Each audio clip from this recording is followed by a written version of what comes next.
হে everyone, আজকে সবাই মিলে চলে এসেছিলাম একটা বিয়ে বাড়িতে। আর আজকে কিন্তু বিয়ে বাড়িতে আমি একদমই সেজে আসতে পারিনি, কারণ আজকে অনেক গরম ছিল। তারপরে আমরা চলে আসলাম নতুন বউ দেখতে। আর নতুন বউ দেখতে এসে আমরা এখানে পেয়ে গেছি একটা ফ্যান। আর বাবার না একদম গরমে থাকতেই পারছিল না, তার জন্য আমরা কিন্তু ফ্যানের কাছে এসেই বসেছিলাম। আর রিয়াকে দেখতে পাচ্ছ, ও যে এত সেজেছে এই গরমটার মধ্যেও। অবশ্য বিয়েবাড়ি মানে তো শুধু সাজাগোজা, তাই না বলো? বিয়েবাড়ি মানেই হচ্ছে সাজাগোজা, খাওয়া দাওয়া, আনন্দ, হই হুল্লোড় করা। তারপরে তারপরে তোমাদের সঙ্গেও কিন্তু একটু বউটাকে দেখিয়ে দিলাম। দেখতেই পাচ্ছ নতুন বউকে কিন্তু খুব মিষ্টি লাগছিল। তো এখানে আমরা সবাই মিলে বসে গল্প করছিলাম। আর বাবান দেখছো নতুন বউকে দেখছে মিমির কোলে উঠে। তো এখন আমরা যাব খেতে, কারণ অনেকটাই রাত্রি হয়ে গেছিলো।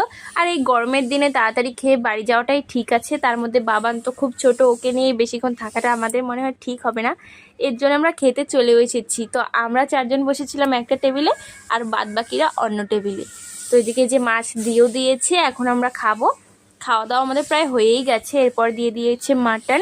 আর এইবারই রান্নাবাড়িগুলো যে এত ভালো হয়েছিল। তারপরে আমরা পান খেয়ে সবাই মিলে এখন যাব বাড়িতে।